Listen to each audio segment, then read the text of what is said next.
আজকের আব্বাস সিদ্দিকী বলছেন আমি রাজনীতির ময়দানে আসতে চাইছি। এবং 2021 থেকে তো ও বলছিল আমি রাজনীতি করব, আমি এমপি ভোটে দাঁড়াবো, আমি এমএলএ ভোটে দাঁড়াবো। তো এই 2021-এ দাঁড়ানো নাই, যে জায়গায় দাঁড়াবে সেই জায়গায় হারবে, 110% হারবে হারবে হারবে। আর ও কোনোদিন দাঁড়াবে না। এটা একটা বাজার গরম করতে চাইছে, বাজার গরম করতে চাইছে। আজকে ওনার ভাই ভাঙড়ে উনি কি করেছে, কি কাজ করেছে? একটা কাজ একবার দেখাতো ঘুরে।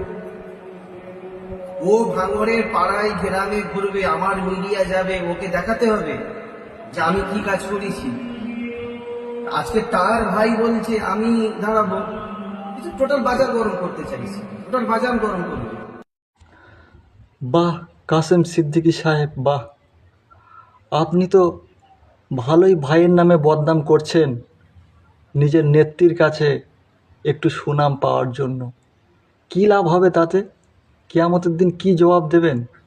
আজকের 5টা বছর হয়ে গেল আপনার ভাই এত ঝড় তুফান আসার পরেও দল বদলায়নি। আজকের কাজ করতে পারুক আর না পারুক, আমাদের কাছে লক্ষ লক্ষ ভক্তের কাছে আজও পর্যন্ত সে সেভাবেই সম্মানিত, তার সম্মানটাকে সে ধরে রেখেছে।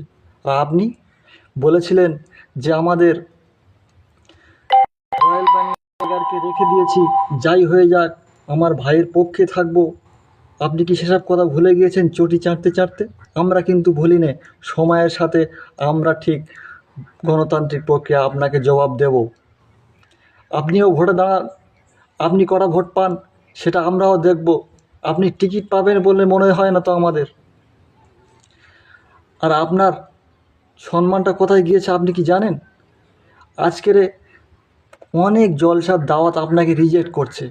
আমাদের মহল্লাতে আপনাকে তো রিজেক্ট করে দিয়েছি।